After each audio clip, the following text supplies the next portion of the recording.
Hey, so like an intro before we know our names here. Like you go your name, I'll go my name. Just my name. Yeah, just your name. Like, and then we'll go the kind of the whys. Okay. Ooh, got my back. Let's not talk about my back. I threw it out in the shower. Of course. There's no reason to be rude. Okay. We're just starting this thing. All right. Okay, my name's Jillian Mormont. Good call. And my name is Maximilian Mormont. Yep, we're here to talk about like the benefits and the challenges of working together, raising a family together, being married, and just living the life together. Yeah, exactly. We're here specifically together to tell everybody it's not really that hard, but it's super effing hard. So we're going to go through this journey together. We're going to be real raw, and we're going to talk about our family, our business, our interactions, bedroom life, all life, kids throwing up, you name it, we got it. We're going to talk about it. You sort of stole my idea, but that's cool.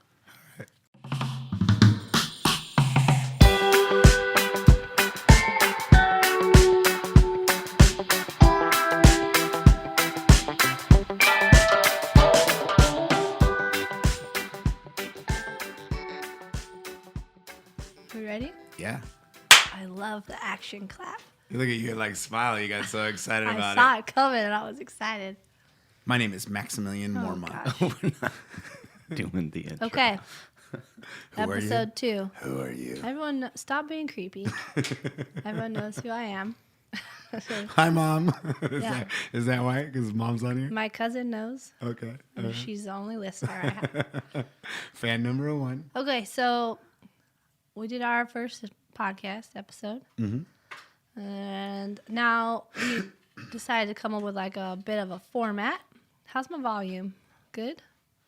I think so, yeah. So far, so good. Okay. So we came up with trying to talk about the 4 main aspects of our life. Yes? Agreed? Yeah, our life, everybody's life, kind of pretty much the whole reason why we're kind of doing this thing. Yeah. So we thought of our relationship, Yep. which we try and always put on the forefront. Doesn't always happen, but it seems to be an important part of everything else. That's what they tell you. And then from there, our family, and then business, because we're in that together. And then training, which is what like started our whole adventure. So that's what we're gonna maybe focus on, see how it works, and I think it's going to be important to kind of like we'll move them around, but also to like touching on each topic, because for me, like just how those 4 parts are there, those are like the 4 parts of my life and in like a daily interaction. I always think about, not that I separate my life into quadrants, but when I'm interacting with you, I'm trying to think about like, ooh, who am I when I'm with her right now? And I always blur the line. You do better with it, but you're also a girl. That's why. yeah, it's like compartmentalizing it. Yeah, I do not. I want to start talking. I'm like, wake up, I'm pooping, and I'm already yelling about work. Okay, we don't need to talk about pooping And all then the time. immediately you're I already like, get enough from my 2 small children. well, they're boys. Yeah. Everybody likes poop. Okay. So I think we should touch on how, I don't know, like how we keep our relationship at least present and important in our lives. Well, they talk about, like, when I say they, like, you read about relationships and things like that, and they always say making time for each other, right? Making time for each other is super important.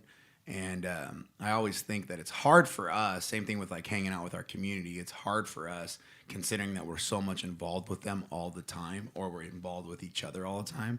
So for me, having date night, sometimes it's like, well, I already had lunch with her. I already had breakfast with her. I already had dinner with her. Everyone was a date. I'm in love with her. I love it when I see her, you know? So it's like you're like, ooh. But that's how I see it in the sense of like throughout the day. Right. Yeah. And that's sometimes a problem. So it's super the problem. Yeah. So what do we do when we actually need to take on a date night, or like what's our... Well, to be honest, we don't have many date nights. No, we don't. Because again, right. one of Yeah, our yeah. things That's fine. is that we hang out.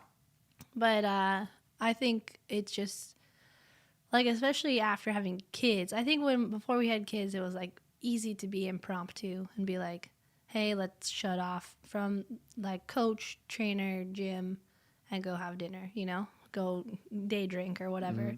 But that has not really happened since we had kids. No. Which is to be expected, But I think like the most important thing that I've found is just being honest with you and just saying like, hey, I need you to stop treating me like your employee, which you like to say I am, even though I am not your employee. Correct. Or your coach or your athlete or whatever, like just shut off all those roles and like you just gotta treat me like your wife for 3 hours a week, I mean, that's probably not even enough, but like there has to be like, if we're gonna compartmentalize all the rest of our day, like there has to be some time where you're like putting me in that slot, and vice versa too. I think we do pretty good at that when we need to, and when I think we might wait too long. We probably should address it earlier, but I know that we immediately like, hey man, out of nowhere, you'll be like, oh hey, I need to take this Friday. I'm gonna drop my the kids off, our kids at one of the grandparents' house, and we're gonna go out and eat. Or like, hey, I have your mom coming over, and she's gonna watch Milo and Malcolm, and then we're gonna go ahead and we're gonna go out. So I know that we do that when it's like needed. I do think probably like most relationships, we probably should get ahead of that and be more like a little bit more like preventative. Yeah. And then not letting. I'm also your spell checker. There we go. Number 5. I don't know if you want to actually take credit for that because I still smell like shit. You do. It's so bad. So, hey, but you see what Donald Trump did the other day? He misspelt some shit, so that way people would continuously talk about it and then keep posting I thought he it. just said Kansas City was in the wrong state or something. No, I'm pretty sure he reposted something. Looked like a genius in my eyes. And that guy. Okay, so focus here. here. Don't need to talk about Trump. Focusing on each other is kind of a hard topic for relationships. But the other part of that gets me is that we see each other every day. We train together, or we train around each other. We hang out with the kids together. We go out and eat multiple meals.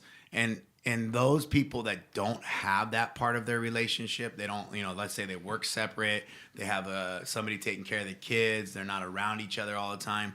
It's weird to me that they can't find the time for that. Like they themselves can't think about like, hey, you know what? I haven't seen my kids for 4 hours, or I haven't seen my wife for 4 or 8 hours.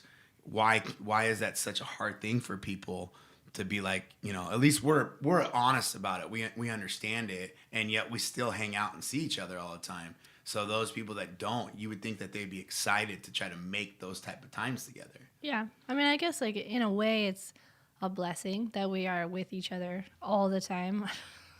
When you said that, you went, but I mean, yeah, you're right. But I think like alone time is also important, and I think like somebody who's in the opposite situation of us, who like works 10 hours a day away from their family, they want to come home and just like not talk to anybody. Totally. Yeah.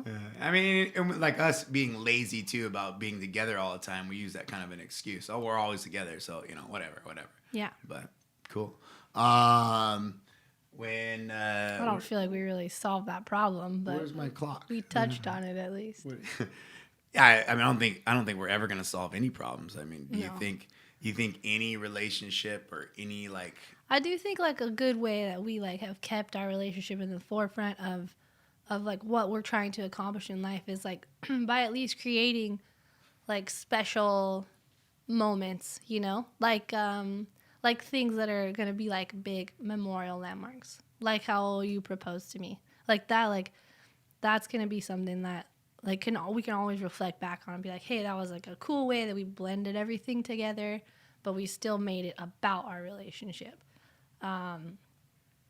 Yeah, so I think that's like at least something that we do. That's like we're able to sort of like use everything, but still create like a relationship moment.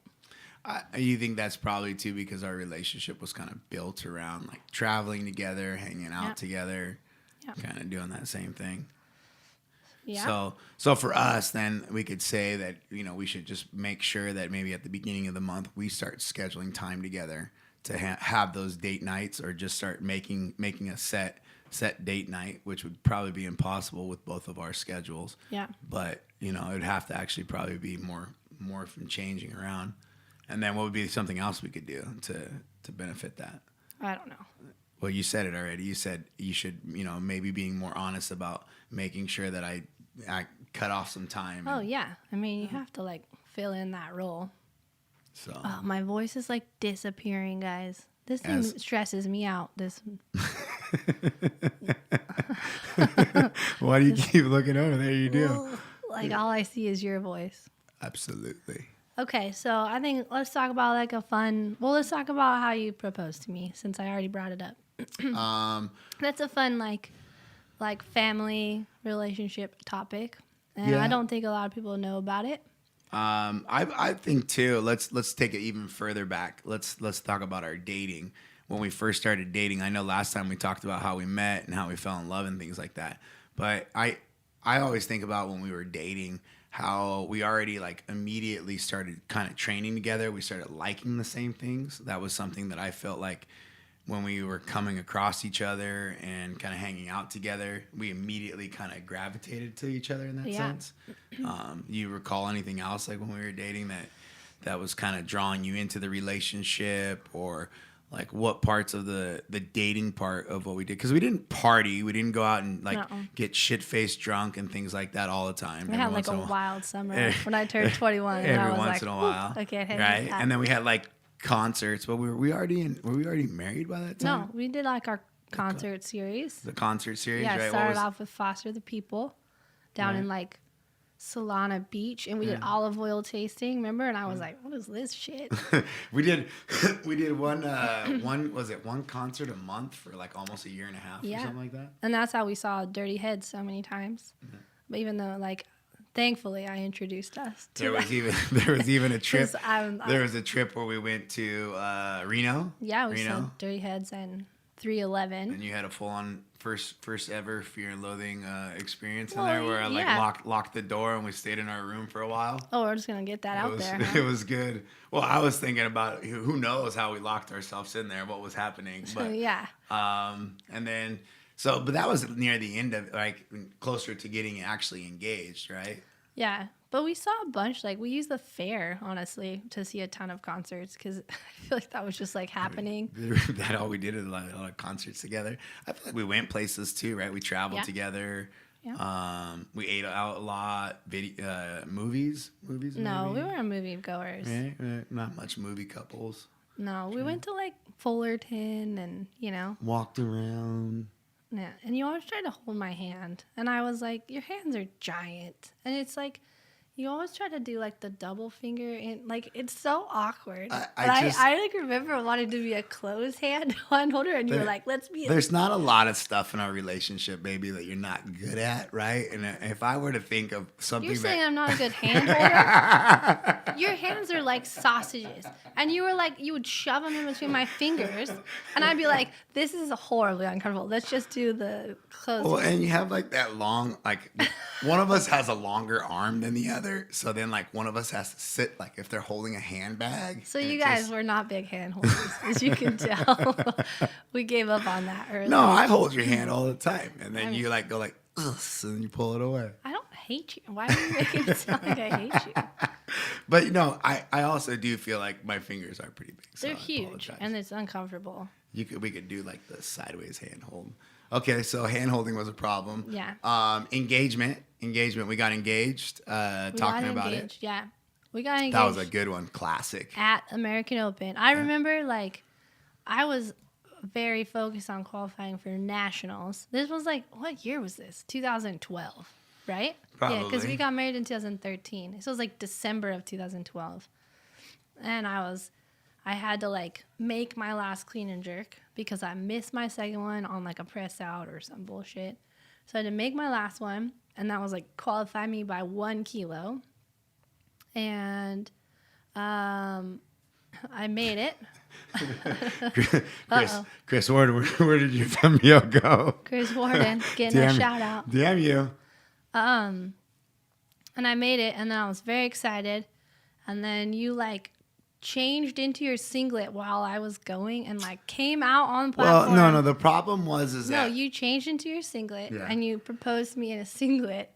And then I know, like, that was fine, you know. no. The problem was that most people I talked to, they all said how it's very important how a lot of ladies like to be like prepared in some way, like dressed up, and Right. there was a lot of talk about how it should be an equal environment when I propose, like we should be in the same setting, and so the only thing that I could come up with Oh, there we go. was to actually wear a Yeah, but, singlet like, while you. What about me is like, what about me says like I was going to be so offended if you were in sweats and stuff. It was more about my dream Look engagement. at young Nathan. It's by the more way. about my dream engagement, and Right, oh, you're dreaming. and so then I wanted to follow the engagement rules. Anyways, though, it was like a real, it was real cool. Even though, so you came out on the platform and You hit proposed. play on that? And then I said yes. Newsflash, shocker.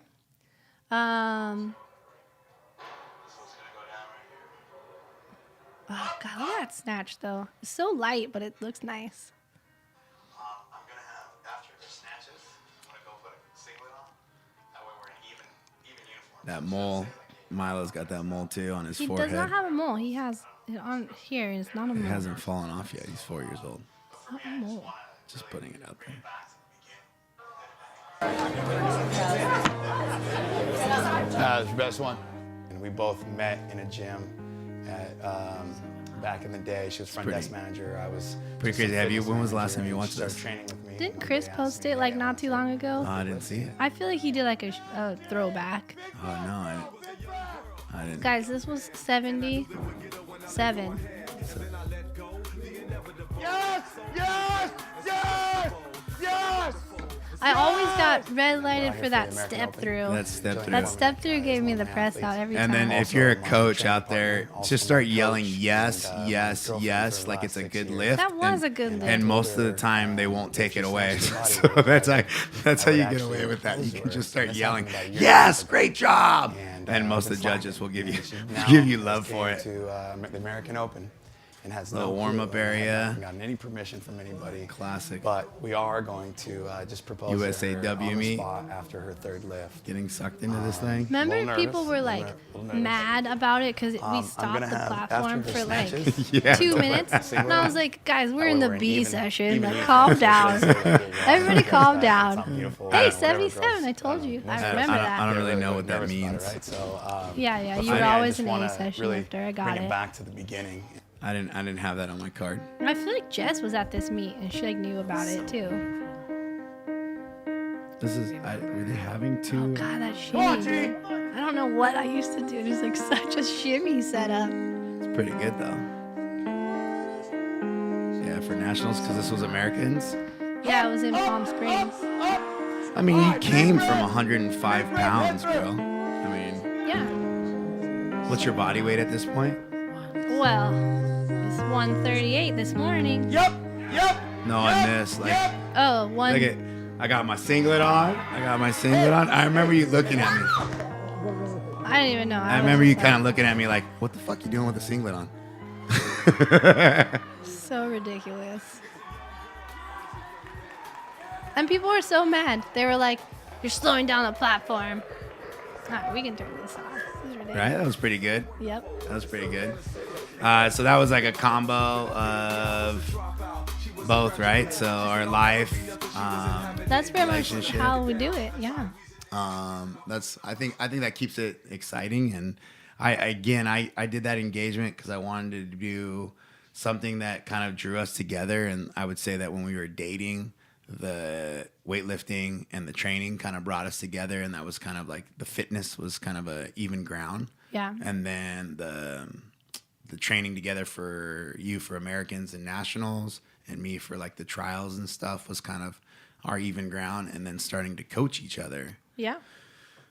was kind Well, of you always coached me because I like sought that out. Well, I mean, I didn't really seek it out, but it just happened naturally because you were already involved in the sport, and then. I'm also a pretty damn good coach. Right. Yeah. At the lifts too. Of course. Not that good of a lifter, but I'm really good. My technique is coach. much better than yours, but Yes. you're much stronger. But I was also your coach, so your technique should be better. Yeah, So I guess. I mean, yeah, you guys can tell me otherwise, but Yeah. and so dating, engagement, Yeah. and then something I didn't know when we got engaged, that at that moment on that platform that we had already been dating 7 years, right? Well, We'd been yeah, dating like a long 7, time. 8 years. Yeah. And then I assumed that I had another like 3 to 4 years before we got married. What? No. I literally thought You that. just thought we were gonna be engaged. yeah. I really do remember thought- that. You I were really like, thought- you're like, I'm all up for a long engagement. I was like, yeah, like 6-8 months. Yeah, and you were like, "Hey, everybody gets married after a year of engagement." And Yeah. so then we had started planning our wedding.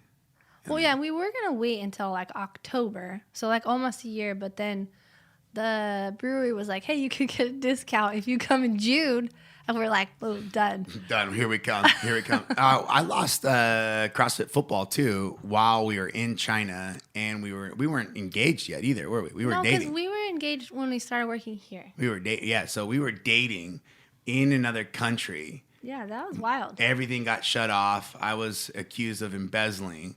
No money, no phones. Well, we were in China for weightlifting. No, nothing. Yeah. And then I'm out there with my girlfriend, lost everything. And I remember in my mind at that moment, like, fuck, man, if I can get through this and we can get through this together, Yeah, then this would be something that'd be pretty amazing. And that was that was real rough. Yeah, that was, right? Like, Yeah. especially dating. I think it would have been different too if we were already. I don't know. I was thinking about that the other day. Like, if we had been married Yeah. already, if it would have been better or worse. I think that would have taken a real big toll on a marriage. Where sure. like dating, I mean, you obviously have a choice when you're married too, but like we were like every day like choosing, okay, I'm gonna stay and support you through this, you know. So like maybe it was better that we were dating. I don't know, at the because you time. could have left, right? You could have. I coulda Because left when and I had married, so- nothing, when I had absolutely nothing, Yeah. and then you had nothing too, because you were in it with me. Yeah. And then we built it all I back. had my mean bartending skills though, and not like these kind of bartending skills, like these kind of bartending. A little bit of both. A little bit of both. Yeah. So I mean, and you had surgery. Like you had surgery scheduled for when we came back, and so you. And just- we went through surgery together. Yeah, you still. Even though you said I was a terrible support system during surgery. It was a little rough. I mean, you're not the best sleeper, and like you're not really like empathetic either. I'm not empathetic. So I I mean, at just- some point, I think you said, "Get up, clean yourself off," and you also saw me take Ambien, Flexerol, Vicodin, and what was the other thing they prescribed Like me? a Norco. Yeah, they prescribed me like 4 or 5 things, and then I was like wide awake playing video games, Yeah. and then that's when you were like, "Your superpowers is take pills." Yeah, dude. I don't know, but that was a lot. Yeah. The China Man, thing. what a rough 2009. 2009 Yeah. was the year that made us. The China thing was Holy rough. shit. Well, and I feel like bad calling it the China thing, especially What's going on with Especially right now. today's climate? Yeah, I would say like all of your past endeavors in terms of like CrossFit, like your previous CrossFit gym and then CrossFit football, which like we never talked about ever. Like I remember you being like, "Hey, what do you think? Like, should we like get our side of the story out, or should we just move on with our lives?" And at that time, I mean, I don't know. I've never been a big like fight the good fight person. I was just like, well, I mean, are we gonna win? Let's. I should have fought the fight. Let's That's the move on, you I don't know? really regret a lot of things in my life, but I regret that. I regret not getting my story out. I regret not Yeah. talking about it more. But the problem with that was with the whole LLC and with John taking it under his name and them tricking me not to put my name on it and CrossFit not allowing it to happen that way too. I would have had to sue CrossFit, and my love, my life, everything that I do still to this date revolves around CrossFit, you know, Yeah. because CrossFit saved me in 2004 when I was getting kicked out of gyms, and they were like the first like group that said, "Hey man, you're on the right path. This is the place for you. This is home." Yeah. You know, I was ran out of 4 gyms at that fucking Well, point. to be honest, like CrossFit is how we got together too. I mean, because we were both working at the Knox, and you were doing crazy CrossFit workouts. I mean, I'm not saying that CrossFit workouts are crazy. I'm saying that the way Max does CrossFit workouts is crazy, you know. And like, I was just like, oh, okay. Well, now there's a lot of kids like that. Yeah, I mean, there's a but lot. but at the time there it wasn't. Looked fun. And so that's how I totally. was like, okay. Totally. And that's And probably to a fault as a weightlifter. I shouldn't have done it as much. Yes. I think the whole CrossFit topic, like, that's a whole another thing. Because I do feel like a lot of people get rubbed the wrong way when people talk about CrossFit as like a fitness professional. And I know that that's what you are and what I am. But I think that the way that we use it and the way we use it with general population, special populations, athletes, which I guess is a special population, but athletes, pregnant women, elderly, injured, rehab, prehab. Like, I think that we do a good job. And I've learned a lot of that, probably most of that from you, in applying like the CrossFit methodology in a smart approach to so many different populations.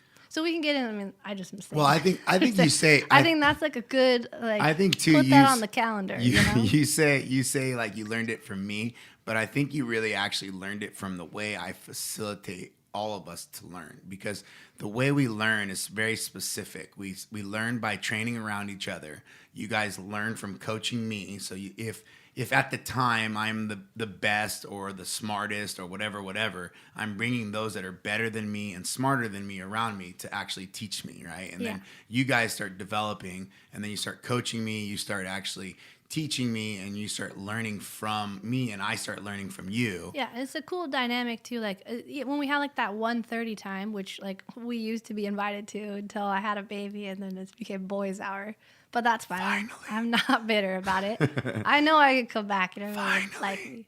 But I've always liked the Rascals. I think it's like a cool dynamic of like how we do learn from each other. And like it's like Nathan posted that the other day, like what was his quote? Rising tides raise all ships, you know? Like we're all getting better together. Well, that's how we coach too, right? It's always been a cool like way. Yeah. Do you feel like that's how we coach in our environment too? I feel like we coach out loud, and then we're open to interact with each other. Like, yeah. Do you feel like it would be impossible to come and ask me why I did something or disagree with something that I did? No, right? And I would hope that like if I asked Steven or Wes or those guys, they would tell me the same thing. Yeah, I think everyone's got pretty open line of communication. Yeah, I mean, but I mean, like, let's talk about you and me coaching each other. And like that was one thing that I was very insecure about, like when I first started it, because I was coaching you. I mean, technically, I'm a higher level coach. No, it's not technically. It's actually 100%. It's not. But like that's because it's not technically. You're actually ranked much higher. That's than me because in coaching. I had a higher level athlete underneath me. That but is like, correct. but I remember like you being like, "Hey, come coach me here at Americans or Arnold's," or even when you got to Masters Worlds. Like I was just like, I don't know what I'm doing. You know, I can count cards, thankfully, but that was a cool way of like learning how to coach in a different environment, and always like you just respecting it and like being like, okay, this is what I'm gonna do. I asked you to be here as my coach, and I'm gonna allow you to take on that role, and I'm gonna be the athlete right now and let you be the coach. Which I thought was like a cool way to learn how to coach without like learning, you know, like without like studying a book or like YouTube degreeing it or whatever. Like it was very hands-on. I'm a big believer in like trial and error. Like I always say that if I could call, you know, I've been coaching now for 20 years. If I could call back those people that I coached the first 5 years. I mean, I was a pretty damn good coach then too, because not much has changed. Like the way I approach certain things has, but the basic of what I've learned in that first 5 years is so amazing that it still lasted 20 years, you know? Yeah, but like you've told me that so many times, like, hey, I wish I could call back somebody and tell them like, we should not have been doing that. Hey man, by the way, but I do like how just like learning how to sell, just like learning how to talk to somebody, just like learning how to coach somebody, you have to actually try it, have errors, and then be like, oh, fuck, take that home with you and then fix it. Because I feel like a lot of people don't do that too, right? Like even going back to our original topic about our relationship, if we don't adhere to each other and then we start talking to each other and then you tell me, hey man, can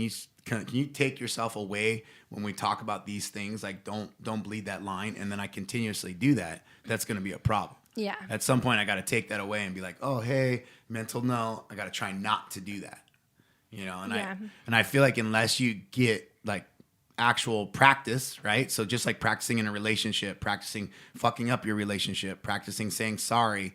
Yeah, because we've had some rough times, you and me, where like we just have not been able to like. I call it growing. Right. Growing. We have not been able to like find a way to communicate to each other. And like I always say like I'm a terrible communicator, and I think that that's true. Like in business, I could be much better at communicating like what I need from people who I work with, what I need from you as my, general manager, we'll say as my partner in crime, like things like that. And then like even communicating with my kids, like I definitely am always trying to learn how to find better ways to communicate. And so I think like we say we're bad at communicating, but at least we're putting in the effort to like we try something and then we're like, oh shit, that got real bad. So we take a break and then we like we come back to it and be like, okay, let's try it this way. Like it didn't work in this path or in this compartment, but maybe we can talk about it over here as like these roles with each other. I think that's what most people don't do well. They're not willing to like have the hard talks or having like something blow up on them and then having to like backtrack and realize, okay, hey, I should have done it differently. And I would say that I see that all the time in like even communicating for exercising, communicating to a coach, right? That's a big one. Like asking a coach, hey man, I need help with my diet. Hey man, I need help with rolling out. Hey man, I need this. And then all of a sudden you take your time and effort to give them that and they do shit with it. Well, it's like emotional, but you got to move on from it, right? You have to kind of be like, oh, it is what it is. I was listening to this other dude talk the other day, and he like is a personal trainer for years, kind of like the same kind of background as you. And he was like, everything in my being every day is like, I want to change this person's life. Like I'm here, wake up at 4:30 in the morning, to like change this person's life. I put in all my effort, spend hours on their program, hours on their diet, like, and then like by the end of the day, I'm like, fuck, dude, just good they show up. Yesterday. And so it's like you gotta like understand, like you gotta shoot to win, but like be happy when you at least just make an impact, Yesterday I picked up gum, picked up poop. Well, and had a hard conversation with an poop, individual. Not human shit. Yeah. I've picked up human shit Right? out of our parking Right? lot. So poop, gum, and got a mean email from someone online. And I got all that on a Tuesday. That was my Tuesday. Like, guys, I got a degree. Leave me alone. Yeah. Leave me alone. And then when you think of like coaching me, right? And you were saying, I just let you coach me. I feel like. Well, you let anybody coach you. Yeah. Which is wild, Because like everybody in our arena is very like, is very much like like they want to be coached by like a very specific person or a specific personality or like a specific programmer, and you're just like, hey, you come sit here, see what my feet do, like, so you almost like coach yourself through other people sometimes too. Well, I also think too, like and I don't want to, and I guess the wrong word is the dumb or the youngest or the most ignorant. The most all those are terrible right? words. Like, but the most novice of the coach is sometimes the best of the coach because they're not over analytical. They're not coming up with something that they've heard of something else. They're just raw and they just tell you a real like fucking almost stupid answer. Were you always like that though? Because I know now it makes sense because you have like a pretty vast base of knowledge of like what you need to do for programming, what you need to do for like if there's something wrong and you can identify it, you can most likely fix it. Not that you're competing in weightlifting anymore, but like when you were, Like, were you always like that? Or, like, when you were younger in your training, were you, like, not as open to everybody's feedback? I always gathered people around me to help me. And I think that has a lot to do with my dyslexia and knowing that I can't spell. knowing that I'm going to need... get that out there. Knowing that I'm going to need help. I'm not shy to be like, yo, hey, I'm not a good speller. Come on over here. Let's all get together and help me with this spelling. Dude, there's like so many times, this is totally off topic, so many times we're just sitting around at home and you're like, presents. Or like, collateral. And I was like, do you need me to spell that? Like, Yeah, normally when I yell out loud like that, you a just random yell word, out I'm a word. I want instead you to of spell being it. like, oh, Jillian, can you please spell That seems collateral for long. me? I think we could like really cut down on time. So now I just act like I don't know what you need. Some days I'm like, I don't know what he needs. Omaha. But, yeah. Omaha. But so Man. so yeah, I do end up just yelling words out loud. But feel- yeah, I've always been pretty open to it. I'm also I also feel like if I'm someone who has to tell people what to do every day of their life, whether it's in business, in fitness, in like anything that I'm telling people to do, that I have to be receptive to hearing them too, right? Not necessarily the person I'm telling to, but I too have to be willing to take on criticism from somebody else. And if I don't have that, I will seek it out because I like to work on stuff, you know me, and I like to educate myself. Yeah. So, I seek that kind of knowledge. I seek that kind of education. I really dig that type of stuff. Yeah. Well, it's good. It's a cool way to learn for sure. And I think that like you've developed like a pretty cool culture of coaches here, like past, present, I'm sure those to come too.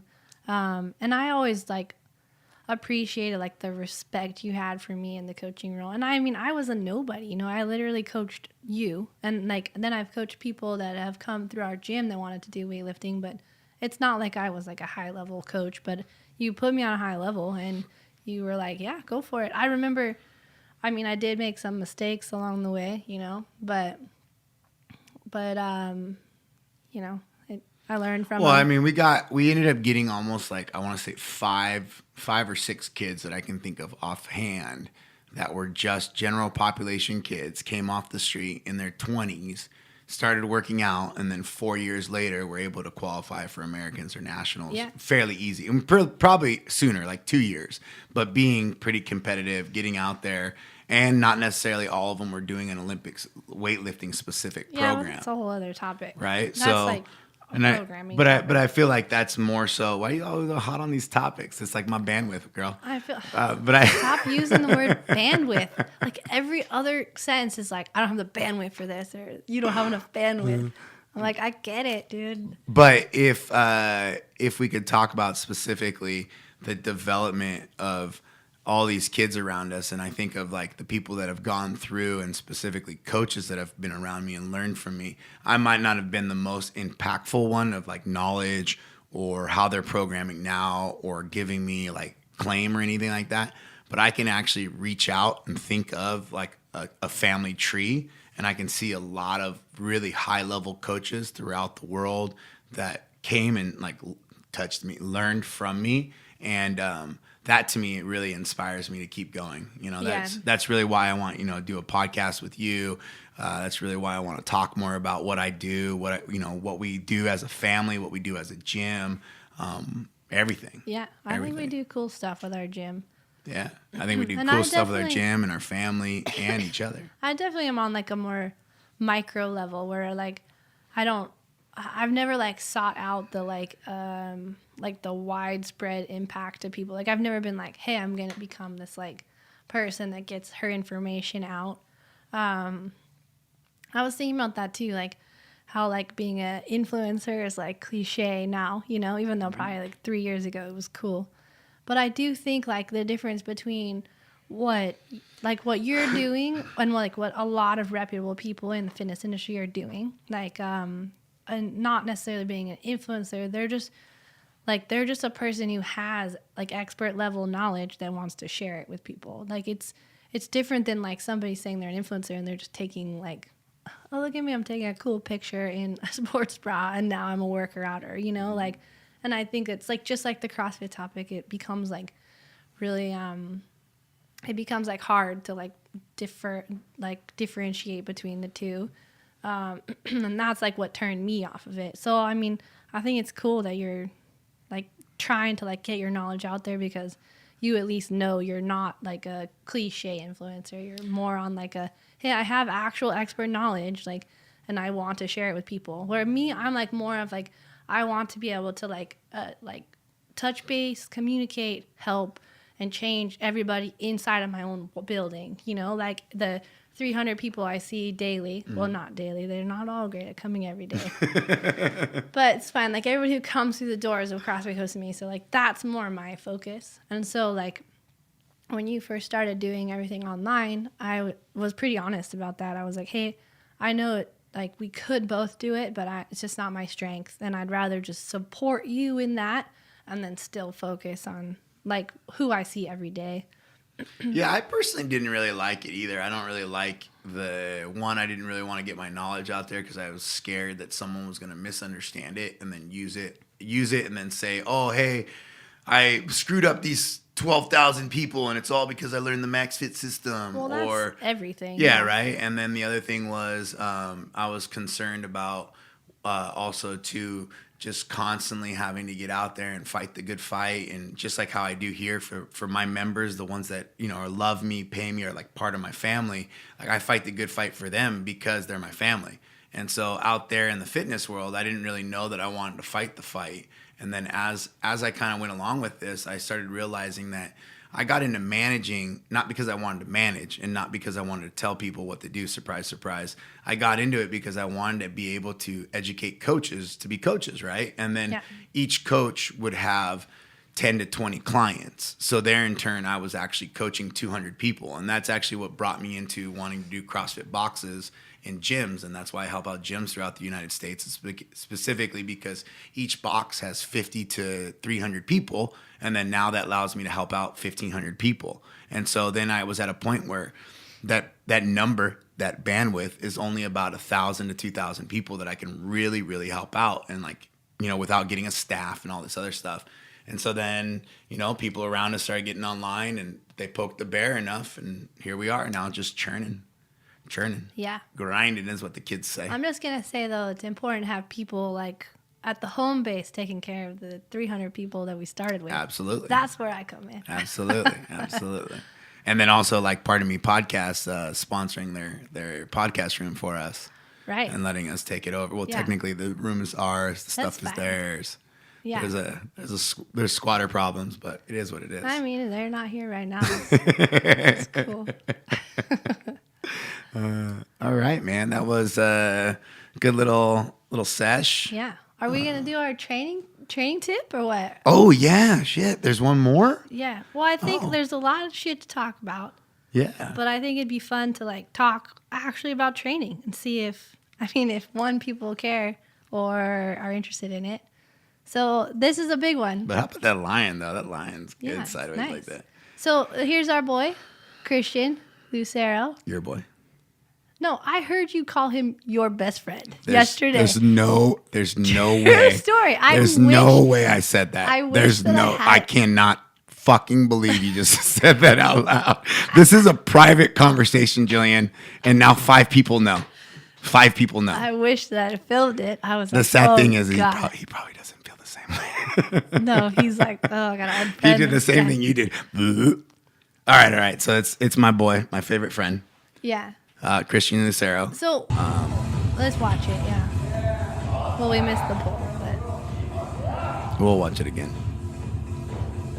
It's a nice jerk. He must work with Maximilian Mormont. stop it, Mormont.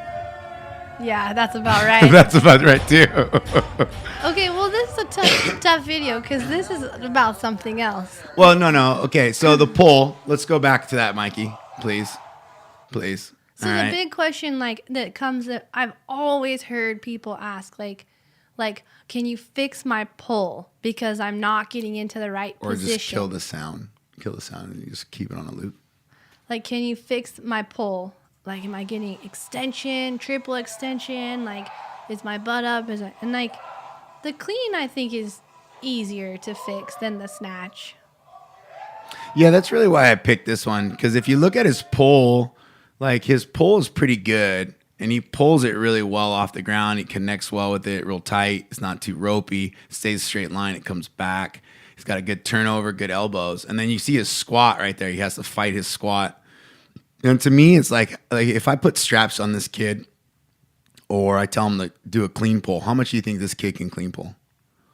Clean pull? Yeah. Low clean pull. It doesn't even have to be high. Oh, like what's his deadlift? To his belly button. What do you think? Like 500 pounds, 450, I think he's gonna. 405. I think no he's problem. gonna clean pull 500. Right? Okay, so what's the likelihood of this kid actually cleaning 500 pounds in his lifetime? Like 0. No offense, Christian. Okay, so then that's where my I'll give him 400 pounds. that's where my probably if he gets a little bigger, but that's where my my battle with the pole comes into play. Like I get that the pole is a very technical aspect, and I understand that like to be a high level weightlifter, you have to learn how to pull. Yeah, you got to position yourself correctly, and you got to hit all your right spots on your pole for sure. But most people, they're gonna lose their lift where? In the squat. And this is going to happen in the clean or the snatch. It's more prevalent in the snatch. But in the clean, too, like that front rack position is almost impossible for everybody. And then they start, I mean, males at least. So I do think like people always want to train that pole or talk about the pole.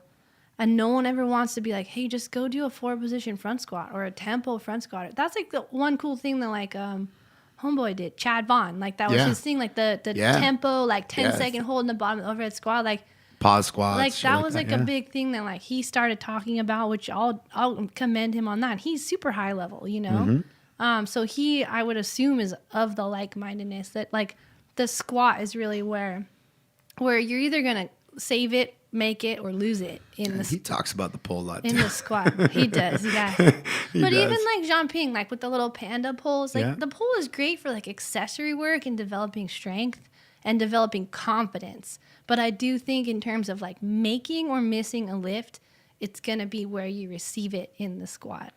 I also think it's funny how like the front squat, right? The front squat elbows has to stay up in order for you to go. And that rotation in the shoulder is something that you need for this overhead squat, right? The same rotation in the shoulder applies, where a lot of people think that it's a backwards motion. And I think if a lot of coaches were to talk more about like front squat rotation of the shoulder and then shoulder rotation in the squat, not actually pushing up on the traps or pulling back like the shit that you hear, you would see more of a better development of the overhead squat. Even the jerk is same position, Yeah. Like it's how to set your shoulder where it's stable, not where it's active necessarily. And I think a lot of people don't want to talk about the actual squat position. Mikey, can you get us another? Well, I think too, like a lot of or maybe mine. Yeah, a lot of the like lat flexibility and tricep flexibility that comes into both too. So like mine, I feel like it's a really long setup though. I'll get to it in like 30 seconds. Well, I'm gonna chalk and then I'll walk right to it. You're like a perfect example of squat versus pull because your pull has never been great, but your squat is real strong. Like you pull it and it crash. I've seen 400 pounds just crash on you. Like, well, my best front squat was 550. Right, that's what I'm saying. So like, if your squat is strong, you're gonna have one shitty technique with a big squat. You're gonna be able to like figure that out.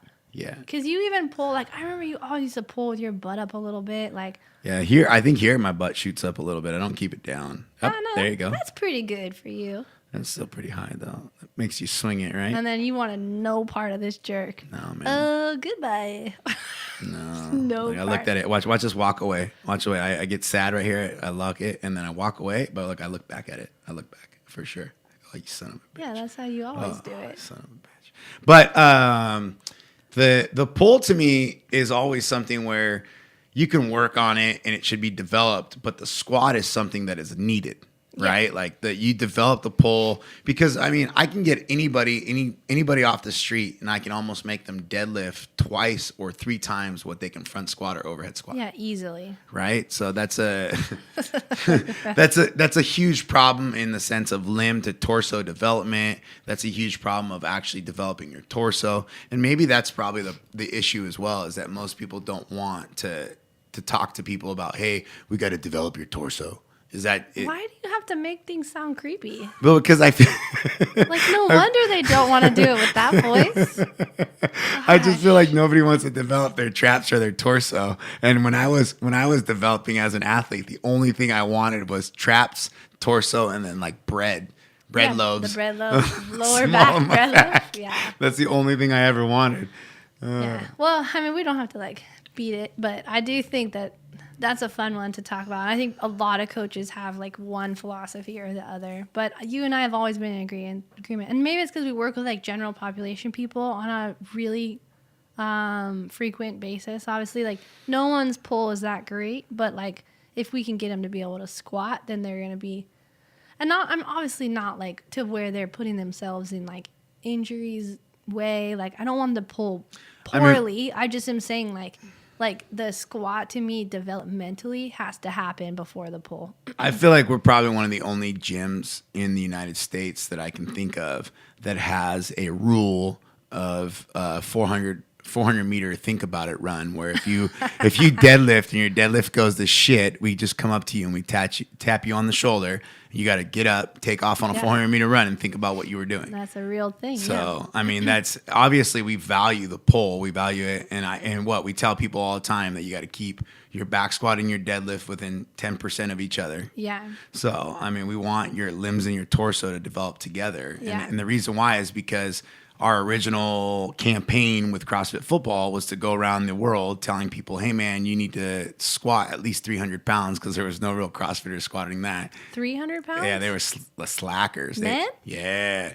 And they were pulling over 500. Oh, yeah. So that was a huge problem. Oh, yeah, huge problem. But I still think to date, there's not a lot of CrossFitters at the top 50 that can squat over 450. I would say that it starts bottoming out. There's no need to. If you're saying like the squat and the pull have to stay pretty close, and then they're cleaning 350. Yeah. There's no need for them. And they're trying to run a 5-minute mile. Yeah, they gotta pick their battles. Yeah, that's strong enough. Strong enough for now. Yeah. What do you got here, Mikey? This is Jillian coaching me. Oh. This was a local meet right after surgery, and then I remember specifically. Jillian was really, really good at counting cards. She's not like, she wouldn't say she's the best at numbers, but she's really good at English. But man, she is like a idiot savant when it comes to counting cards, or at least communicating that. And then she was also really good at fighting for me at the table, man. She was something special about the table. Yeah, it was a spider monkey. And it was hard. It was hard to get people that wanted to fight on the table, especially when they were trying to figure out like lot spots and stuff like that, lot numbers. It did get confusing when they started adding lot numbers. Yeah. Yeah, and they couldn't figure that out. And then I just remember specifically, Jillian, you got in a fight with an old man, like an old man, one of the judges, and yelled at the old man, and then afterwards, I went up and apologized. Gone. And then I asked you to go and apologize, and the old man shunned you off. Remember that? Didn't even take your fucking apology. Yeah, I mean, I wasn't like rude. I was Big just Big Will in the background. Yeah, Will. Big Will. Man, that's crazy though. That was the case of you fighting for that. That was one of the first like American Opens. I feel like, or maybe a little bit. It was down at an the road. Arnold or something. Yeah. But that was crazy. They were messing up the lot numbers. I'm just coaching Will in the back. That was another thing. You were always like, yeah, just go coach this person for me. I'm like, oh, he plays in the NFL. But okay, cool. Yeah, you'll be fine. You'll be fine. Yeah. I'll get there. Poor guy. But the thing that I definitely take away from all of that is to let people develop and to actually have hard conversations. And to me, Jillian was probably one of the best coaches that I've ever had, in the sense that she was willing to fight for me. And I think that that's what a good coach does. That's what a good wife does. That's what a good, everything does, right? Yeah, willing to fight for you. That's a good way to close the podcast episode. Good job. Really brought it full circle. And it's time to coach the noon class. Yeah, I love you, baby. Yeah, I love you too. All right, I'll talk to you guys later.